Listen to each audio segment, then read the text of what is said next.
जयकारा बोलो माता रानी का। जगत माई महामाई माँ भद्रकाली की जय बोलो। माता रानी के सांचे दरबार की जय बोलो। मिथुन राशि वालों, आप सभी का हृदय से अभिनंदन है मिथुन राशि भिंड यूट्यूब चैनल में। बंधुओं, मकर संक्रांति के बाद जब भी आप घर से बाहर निकलें तो अपनी जेब में यह एक गुप्त महाशक्तिशाली और बेहद पवित्र चीज को हमेशा अपनी जेब में रख कर निकलें। फिर आप देखें यह दुनिया कैसे आपके सामने झुक जाती है। आपका शत्रु भी आपके सामने घुटनों पर बैठ जाएगा, आपका बाल भी बांका नहीं कर पाएगा। आप जो भी चाहेंगे वह सब कुछ आपके कदमों में आगे देगा। बड़े से बड़ा विवाद हो वह सुलझ जाएगा। चाहे आपका प्रेम संबंध हो, वहां भी आपका प्रेमी आपके आगे पीछे नाचेगा। पति पत्नी के बीच यदि विवाद रहता है तो वह समाप्त हो जाएगा। और यह तो आपके घर की बात है। घर से बाहर चाहे किसी भी प्रकार की समस्या आपके जीवन में हो, काम धंधा व्यापार नहीं चलता है तो वह भी बहुत अच्छा चलने लगेगा। लाखों करोड़ों की आमदनी होने लगेगी। याद रखना कि देने वाला जब देता है तो छप्पड़ फाड़ कर देता है। ऐसा ही कुछ आपके साथ हो जाएगा। चाहे लाखों करोड़ों का कर्जा ही क्यों न हो, वह भी चुटकियों में समाप्त हो जाएगा। हर जगह से आपको मदद मिलनी शुरू हो जाएगी। जहां से आपने सोची थी वहां से तो मिलेगी ही। जहां से आपने कोई उम्मीद भी न की थी वहां से भी आपको मदद मिलनी शुरू हो जाएगी। और जब संपूर्ण दिव्य शक्तियों का प्रेम और आशीर्वाद आपको मिल जाएगा तो आपकी हर एक मनोकामना अपने आप पूरी होती चली जाएगी। और ऐसा कब होगा? जब आप इस एक दिव्य चीज को अपने पास हमेशा रखेंगे, अपने शरीर से लगाकर रखेंगे। यह एक अंग स्पर्शी उपाय है। यह चीज इतनी शक्तिशाली, इतनी दिव्य और इतनी सकारात्मक ऊर्जा को उत्सर्जित करने वाली है कि जो भी इसे धारण कर लेता है, अपने पास रखता है, उसके पास किसी भी प्रकार की नकारात्मक ऊर्जा हो, नजर, टोना टोटका, तंत्र मंत्र या फिर भूत प्रेत पिशाच, कोई भी तांत्रिक शक्ति, नकारात्मक शक्ति हो, उसका बाल भी बांका नहीं कर सकती है। जी हाँ बंधु, अब समय आ गया है जब आप अपने जीवन में मन चाहे बदलाव लेकर आए। आपने बहुत संघर्ष देखे हैं, जीवन में ऐसे ऐसे उतार चढ़ाव देखे हैं जिनके बारे में सोचकर भी लोगों को पसीने आ जाएं। जी हाँ बंधु, कई बार तो स्थिति ऐसी भी बन गई है जब आपकी जान पर ही बन आई है। पूरी दुनिया ने आपका साथ छोड़ दिया और आपको तो ऐसा भी लगने लगा जैसे कि भगवान भी शायद आपके बारे में सोचना भूल गए हैं। अब आपके नसीब में केवल और केवल अंधकार ही है। परंतु कहीं ना कहीं आपके अंतर मन में उम्मीद की एक किरण है, वह कभी नहीं मरती है। और वही उम्मीद की किरण आपके आत्मविश्वास को जगाती है और आप बड़ी से बड़ी परेशानी से लड़ते हुए वापस आ जाते हैं। आज आप अपने जीवन में जहां पर भी हैं, वह केवल और केवल अपनी शक्ति, अपने बलबूते पर हैं। दूसरों का क्या करें? आपके तो अपनों ने ही आपको कहीं का नहीं छोड़ा है। जिन पर आपने भरोसा किया, जिनके ऊपर आपने छोटी से छोटी जिम्मेदारी भी दी, उन लोगों ने आपको हमेशा आपकी जरूरत पड़ने पर धोखा ही दिया। हमेशा आपकी भावनाओं के साथ खिलवाड़ किया और ऐसे ऐसे लोगों ने आपको दुख दिया जिनके लिए आपने अपने जीवन में सब कुछ किया। अपना जीवन ही, अपनी खुशियां, अपना दुख दर्द सब कुछ भुलाकर उनके लिए आपने मेहनत की, लेकिन समय आने पर उन्होंने भी आपको नहीं छोड़ा, उन्होंने भी आपको दुख ही दिया। लेकिन अब बंधुओं, समय आ चुका है जब आप अपने बारे में सोचें। अब आपका समय आ चुका है। आपको बस सही समय पर सही कार्य करने हैं। कोई भी गलती दोहरानी नहीं है। देखिए, यदि आप पुरानी गलती ही दोहराते रहेंगे तो पुराने परिणाम घूमकर आपके पास आते रहेंगे। तो नए समय का बदलता हुआ कोई प्रभाव आपके ऊपर दिखाई ही नहीं देगा, क्योंकि पुरानी गलतियों का, या यूं कहें कि पुराने कर्मों का मैल आपके आने वाले इस नए समय को भी दूषित करेगा। इसलिए आपको अपने जीवन में कुछ जरूरी परिवर्तन अब करने होंगे। कुछ ऐसे कार्य हैं जो अब इस 2025 में आपको भूल कर भी नहीं करने हैं। वे कार्य नहीं हैं, वे आपकी महागलतियां हैं। जी हाँ बंधुओं, ऐसी गलतियां जो आपको केवल और केवल पीछे खींचती हैं, गड्ढे में डालती हैं और दुखी बनाती हैं। इसी के साथ साथ 3 ऐसी बातें हैं या यूं कहें कि आदतें हैं जिन्हें आपको हमेशा अपने जीवन में शामिल करना है। अब तक आप उनके बारे में जानते नहीं हैं। हम इस बात को अच्छी तरह से जानते हैं क्योंकि हमने आपकी राशि का, आपकी कुंडली और आपके स्वभाव का बहुत लंबे समय तक अध्ययन किया है। इसलिए हम इस बात को अच्छी तरह से जानते हैं कि आप किस हद तक चीजों के विषय में ज्ञान रखते हैं, लोगों की समझ रखते हैं, दुनियादारी की समझ रखते हैं। इसीलिए हम आपसे कहते हैं कि आप इन 3 चीजों के विषय में, ये 3 बातों के विषय में नहीं जानते हैं। इन 3 चीजों को आपको अपने जीवन में शामिल करना होगा। बस इतना कर पाने में यदि आप कामयाब हो जाते हैं और इस एक चीज को हमेशा अपने पास रखते हैं तो फिर आपको आगे बढ़ने से कोई दुनिया की ताकत रोक ही नहीं सकती है। जो आप चाहेंगे वह सब कुछ आपके कदमों में आ गिरेगा। होता भी यही है, क्रिया के खिलाफ प्रतिक्रिया तो होती ही है। इंसान जब सही क्रिया करता है तो फिर उसके खिलाफ सही प्रतिक्रिया होती ही है। तो अब कुछ बातों को आप ध्यान में रखें। हम जो आपसे कह रहे हैं इन बातों को आप बिल्कुल भी हल्के में मत लेना। दूसरा कि जब आप बातों की गंभीरता को समझ चुके हैं तो इन बातों को, ये यूं कहें कि इन जीवन के सूत्रों को अपने जीवन में उतारना भी है। क्योंकि बंधु, जब तक आप क्रिया नहीं करेंगे, सूत्रों को अपने जीवन में लेकर नहीं आएंगे, तब तक हम लाख बातें आपको बता दें, लाख सोने की खदान का पता भी आपको दे दें, यदि आप चलकर जाएंगे ही नहीं तो सोना खुद चलकर आपके पास नहीं आएगा। वो कहावत तो आपने सुनी ही होगी कि कुआं कभी भी प्यासे के पास नहीं जाता, प्यासे को ही कुएं के पास जाना पड़ता है। तो बस आपको इन बातों को अपने जीवन में उतारना है। और तीसरा, सबसे महत्वपूर्ण, कि आपको इन बातों को गुप्त रखना है। किसी को भी इन विषय पे नहीं बताना है, इन बातों से किसी भी इंसान का परिचय नहीं कराना है, किसी को भी कुछ नहीं बताना है। जो बातें हम आपको बता रहे हैं बस इन्हें सुन लेना है, अपने मन में मनन करना है और उतार लेना है। तो चलिए बंधु, उम्मीद करते हैं कि आप हमारी सारी बातें यहाँ तक समझ चुके हैं। अब कार्यक्रम में आगे बढ़ते हैं महामाई को याद करते हुए, क्योंकि महामाई का आशीर्वाद न मिला तो दुनिया का हर कार्य निरर्थक है, व्यर्थ है, मिट्टी है। इसलिए माई का आशीर्वाद लेकर ही आगे बढ़ेंगे ताकि हर कार्य अमृत के समान सिद्ध हो जाए। तो चलिए कमेंट बॉक्स में लिख डालिए, जय मां भद्रकाली कृपा करो। महामाई बहुत दयालु हैं, आपके ऊपर निश्चित कृपा करेंगी। एक बार नहीं 3 बार लिखे ना, लेकिन कुछ लोग यहाँ पर भी कंजूसी कर जाते हैं। कितना आलस है उन्हें यहीं से पता लग जाता है। उद्धार कैसे होगा? एक बार महामाई का नाम लेने में भी लोगों को संकोच लगता है। 3 बार तो छोड़ो, बहुत सारे लोग तो 1 बार भी नहीं लिखते हैं। पता नहीं कैसे महामाई उनके ऊपर कृपा करेंगी जब उनके मन में भाव ही नहीं है। तो बंधुओं, बिल्कुल भी आलस ना करें, माई के लिए अपना भाव प्रकट करें, लिख डालें, जय मां भद्रकाली कृपा करो। 1 बार नहीं 3 बार लिखें। साथ ही साथ बंधुओं, यदि आप इस चैनल कार्यक्रम पर पहली बार आए हैं तो आप इस चैनल को सब्सक्राइब कर लीजिए और कमेंट बॉक्स में लिख डालिए, मैं भी माई के परिवार का हिस्सा हूं। ऐसा करते ही महामाई की सीधी कृपा आप तक पहुंचेगी और अगले 3 दिनों में आपको निश्चित तौर पर एक बहुत ही अच्छी खुशखबरी प्राप्त होगी। वह कार्य आपका बन जाएगा जिसके लिए आप अब तक दुखी और परेशान थे, क्योंकि महामाई का आशीर्वाद आपको प्राप्त हो जाएगा। यह कार्यक्रम महामाई के धाम से प्रसारित हो रहा है, महामाई का आशीर्वाद लेकर आपके पास आया है। तो चलिए बंधु, जल्दी से कमेंट बॉक्स में लिख डालिए, मैं भी माई के परिवार का हिस्सा हूं। तो अब चलिए अपने मूल विषय को प्रारंभ करते हैं बंधुओं। सारी बातें अब ध्यान से समझना। गुरुजी, एक बात बताओ, आप कहते हो वीडियो में कुंडली का विश्लेषण करवाओ, क्या कुंडली का विश्लेषण करवाना जरूरी है? हाँ, कुंडली का विश्लेषण करवाना जरूरी है।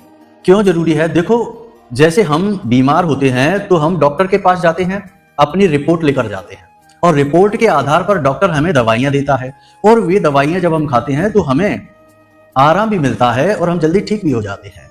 बजाय इसके कि हम ऐसे ही अंदाजे से दवाइयां लेते रहें, खाते रहें, कभी ठीक होंगे, कभी नहीं होंगे, कभी रिएक्शन भी हो सकता है। आपकी कुंडली जो है वह आपकी रिपोर्ट है, आपका एक्सरे है कि आपके जीवन में कहाँ कष्ट है, कौन सी ग्रहों की दशाएं हैं जो आपको रोक रही हैं, परेशानी आपके जीवन में पैदा कर रही हैं। कोई दोष तो नहीं है, जैसे पितृ दोष होता है, ग्रहों से अलग अलग ग्रहों से जनित होता है। कोई अनिष्ट ग्रह योग तो नहीं है, कोई बाधा तो नहीं है। तो ये आपकी रिपोर्ट है। अगर आप अपनी रिपोर्ट दिखा देंगे तो आपको सटीक समाधान मिलेंगे, समस्याओं का सही कारण पता चलेगा और जीवन में खुशहाली आएगी। नहीं दिखाएंगे तो अंदाजे से दवाइयां लेते रहिए, ठीक होने की कोई गारंटी नहीं है। मकर संक्रांति के बाद 3 बहुत ही अद्भुत ग्रह योग बनने वाले हैं। सबसे सुंदर योग तो यही बन चुका है कि सूर्य देवता मकर राशि में प्रवेश कर चुके हैं। मकर राशि शनिदेव की राशि है, कारक ग्रह भी शनिदेव हैं और इस राशि के अधिपति भी शनिदेव हैं। तो सूर्य देवता का अपने पुत्र की राशि में आना एक मेहमान के आने जैसा होता है। वैसे तो शनिदेव और सूर्य देवता के बीच में बनती नहीं है, दोनों शत्रुता रखते हैं, लेकिन है तो रिश्ता ही, और रिश्ते का भाव तो मर नहीं जाता। चाहे कितनी ही शत्रुता क्यों ना हो जाए, पिता पुत्र का जो भाव है वह तो कहीं ना कहीं रहता ही है। और दूसरी बात यह है कि सूर्य देवता शनिदेव के घर में, अपने पुत्र के घर में मेहमान बनकर आए हैं 1 महीने के लिए। इसलिए शनिदेव नियमों का पालन करते हुए न्याय की हर एक विषय को अपने व्यवहार में रखते हुए सूर्य देवता का बहुत आदर करते हैं, बहुत सम्मान करते हैं। इसलिए यह एकमात्र ऐसा महीना होता है जब सूर्य देवता और शनि देवता दोनों ही अपनी क्रूरता को छोड़कर सौम्य हो जाते हैं, बहुत ही अच्छे फल देने लगते हैं।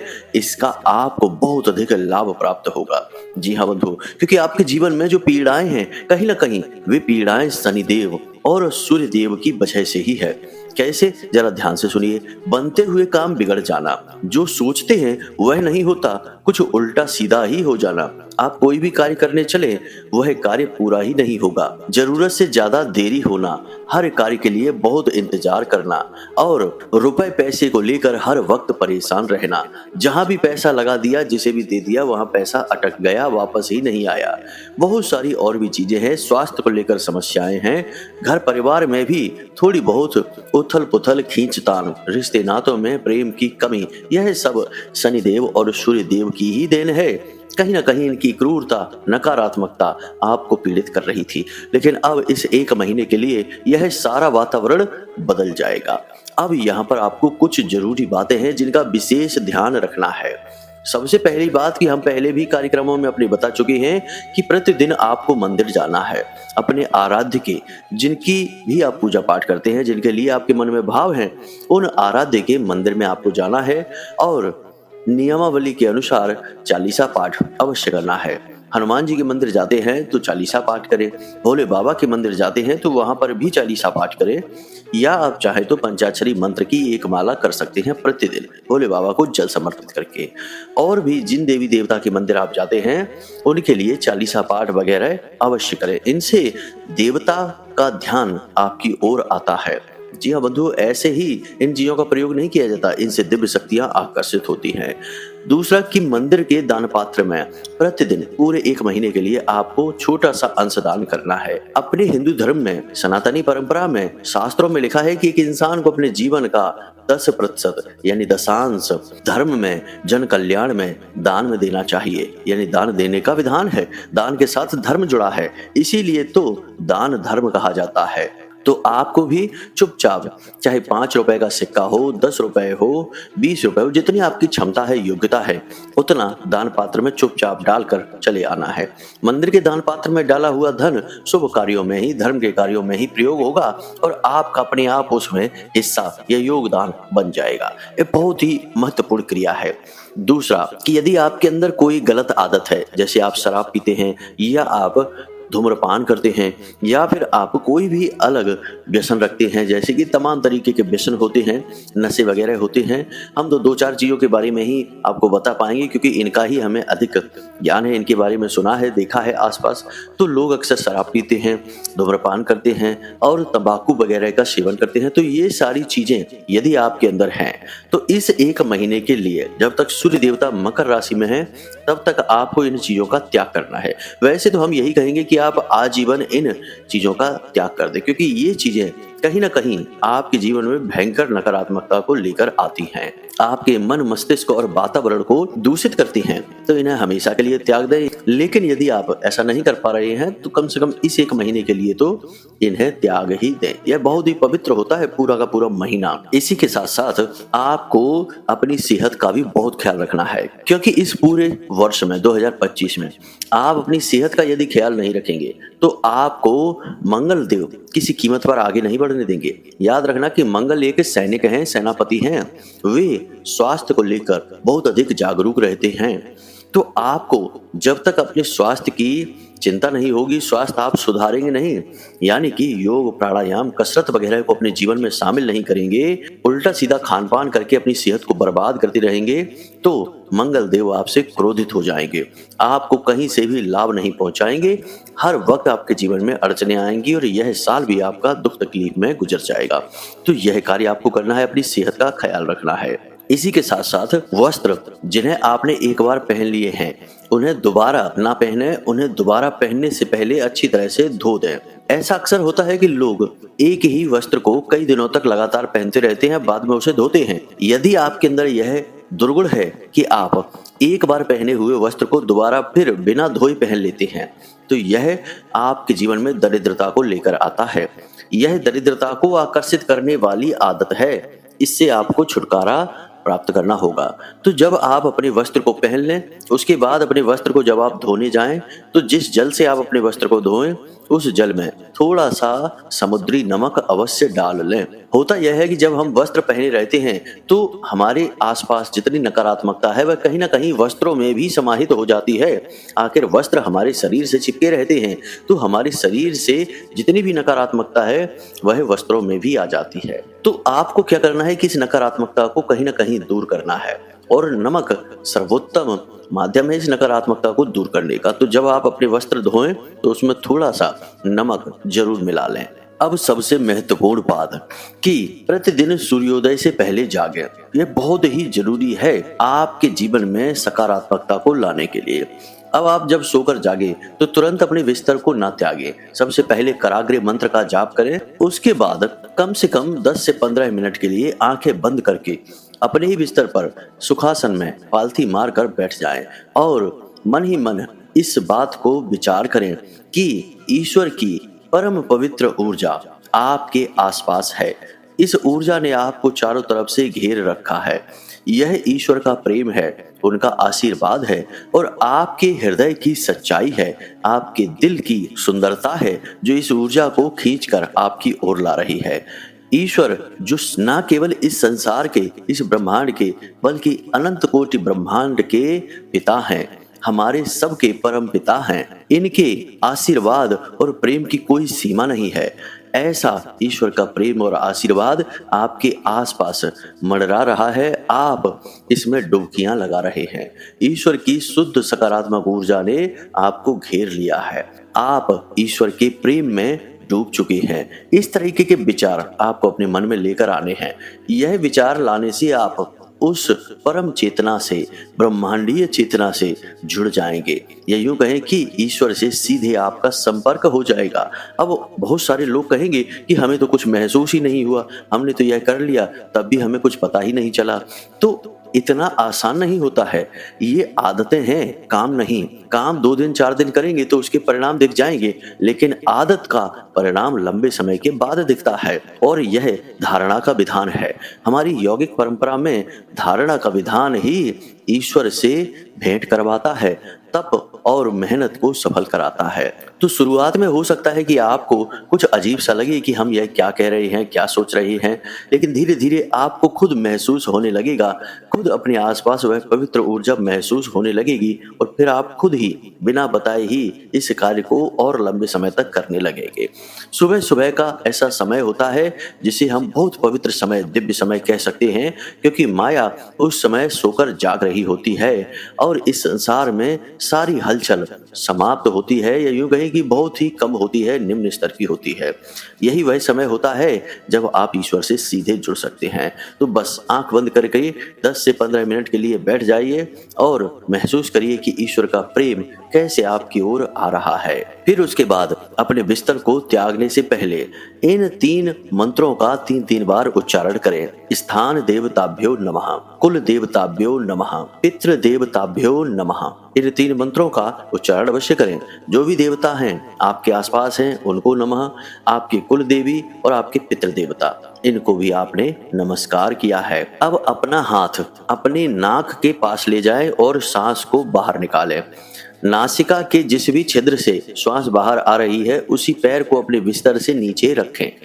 मानकर चलिए कि दाहिनी तरफ के नासिका से श्वास बाहर आ रही है तो दाहिना पैर यानी सीधा पैर बिस्तर से नीचे रखें, जमीन पर रखें। और यदि बाईं तरफ से श्वास बाहर आ रही है तो बायां पैर जमीन पर रखें। यह बहुत ही महत्वपूर्ण विषय है। इसे स्वर विज्ञान कहा गया है। शास्त्रों में इसके विषय में बहुत सारी बातें बताई गई हैं, परंतु हम इनके विषय में अभी चर्चा नहीं करेंगे। अभी बस आप इन बातों को मान लीजिए, क्योंकि चर्चा करने लगे तो यह कार्यक्रम बहुत अधिक लंबा हो जाएगा, क्योंकि यह विषय बड़ा है, गहरा है। तो फिलहाल आप इन नियमों को मानकर चलिए। यहाँ तक आपने सारी नियमावली समझ ली है। अब हम आपको बताने जा रहे हैं उस एक चीज के विषय में। तो बंधुओं, अब ध्यान से सुनिए। इस वस्तु का या इस एक चीज का नाम है सूर्य शनि यंत्र। जी हाँ बंधुओं, सूर्य शनि यंत्र मकर संक्रांति के बाद जब तक कि सूर्य देवता मकर राशि में रहते हैं तब तक हर एक जातक को अपने पास रखना चाहिए। सूर्य शनि यंत्र सूर्य और शनि के मिलन से उत्पन्न होने वाले शापित योग को दूर कर देता है। क्योंकि दोनों ही आपस में शत्रु ग्रह हैं, तो कहीं ना कहीं इन दोनों के मिलन से किसी न किसी प्रकार के दोष भी उत्पन्न होते हैं, जो आपके जीवन में कई प्रकार के नकारात्मक परिणाम ला सकते हैं। लेकिन इन सब से कहीं बढ़कर यह होता है कि जब कोई इंसान सूर्य शनि यंत्र को अपने पास रखता है या धारण कर लेता है एक निश्चित समय के लिए, तो इन दोनों ग्रहों की पूरी शक्ति, पूरी सौम्यता और सकारात्मक ऊर्जा उस व्यक्ति के जीवन में बहुत ही शुभ और उच्च स्तर के परिणाम देने लगती है। अब यह सूर्य शनि यंत्र कैसा दिखता है, इसे आप अपने मोबाइल की डिस्प्ले पर देखें। वीडियो में हमने इसका फोटो लगाया हुआ है। इस यंत्र को आपको बनाना है, इसका आप स्क्रीनशॉट ले लें। अब इस यंत्र को आप किसी भी दिन बना सकते हैं। वैसे तो शनिवार का दिन सर्वोत्तम होता है या रविवार का दिन, परंतु आप किसी भी दिन बना सकते हैं, क्योंकि मकर संक्रांति के बाद के सारे दिन जब तक कि सूर्य देवता मकर राशि में रहेंगे सभी दिन सूर्य और शनि के दिन होते हैं। तो किसी भी दिन आप बना सकते हैं। और इस यंत्र को आपको सूर्योदय के बाद सुबह के समय बनाना है। जी हाँ बंधु, वैसे तो सारे यंत्र हम रात्रि में बनवाते हैं, क्योंकि वे किसी न किसी प्रकार की दिव्य शक्तियों से जो रात में सक्रिय होती हैं ऐसी शक्तियों से जुड़े रहते हैं। लेकिन यह यंत्र आपको सूर्योदय के समय बनाना है। यंत्र कैसे बनेगा इसे आप ध्यान से समझिए। आपको यंत्र बनाने के लिए भोजपत्र चाहिए, अनार की कलम चाहिए, अष्टगंध की स्याही चाहिए। अब यदि इतनी चीजें आपको कहीं ना मिल सके तो आप पीले रंग का कोई भी कागज ले आए बाजार से और साधारण लाल रंग की स्याही से इस पर इस यंत्र को बनाएं। और इस यंत्र के ऊपर आप थोड़ा सा इत्र अवश्य लगा दें, यानी खुशबूदार कोई भी परफ्यूम वगैरह जो पूजा पाठ में प्रयोग होता है उसे आप अवश्य लगा दें। अब आपको याद रखना है कि आपको इस यंत्र की 2 कॉपी बनानी है, यानी एक जैसे दिखने वाले 2 यंत्र बनाने हैं और इन दोनों यंत्रों को आपको अपने पूजा घर में रख देना है। भगवान भोले बाबा की फोटो तस्वीर हो या नारायण श्री हरि विष्णु की तस्वीर हो, माता लक्ष्मी की तस्वीर हो, कहीं भी किसी भी देवी देवता के चरणों में आप इन यंत्रों को रख दें। बनाने का नियम बहुत ही सरल है। आपको सुबह सुबह सोकर जागने के बाद नित्य कर्म से मुक्त होकर स्नान आदि करने के बाद अपने पूजा घर में जाना है, गाय के घी का एक दीपक जलाना है और आसन बिछाकर बैठ जाना है और भगवान सूर्य देवता से प्रार्थना करनी है कि हे भगवान, हम आपके नाम से, आपके पुत्र के नाम से यह क्रिया करने जा रहे हैं, यंत्र बनाने जा रहे हैं और हम चाहते हैं कि आप हमारी सहायता करें, अपनी कृपा हमारे ऊपर बरसाएं। इस प्रकार निवेदन करते हुए आपको बड़े ही आदर भाव के साथ इन यंत्रों को बनाना है, यानी कि एक जैसे 2 यंत्र आपको बनाने हैं। दोनों को आप चौकोर फोल्ड करने के बाद पूजा घर में ही रख दें। उसके बाद आपका काम यह रहेगा कि जब आप अपने घर से बाहर निकलें अपने काम धंधे व्यापार के लिए, तो एक यंत्र उठाकर अपनी जेब में रख लें। पैंट की जेब में ना रखें, अपने पर्स में रख सकते हैं या फिर अपने शर्ट की जेब में रखें तो सर्वोत्तम रहेगा। शर्ट की जेब आपके हृदय के करीब होती है और शरीर का यह उत्तम स्थान होता है जहां हम कोई भी पवित्र चीज को धारण कर सकते हैं। इस यंत्र को आपको दिन भर अपनी जेब में रखी छोड़ देना है। बार बार इसे छूना नहीं है, इसे किसी को दिखाना नहीं है और इसके बारे में किसी से चर्चा नहीं करनी है। उसके बाद जब आप घर वापस आएं तो फिर से स्नान आदि करने के बाद अपने पूजा घर में जाएं और इस यंत्र को वापस पूजा घर में ही रख दें।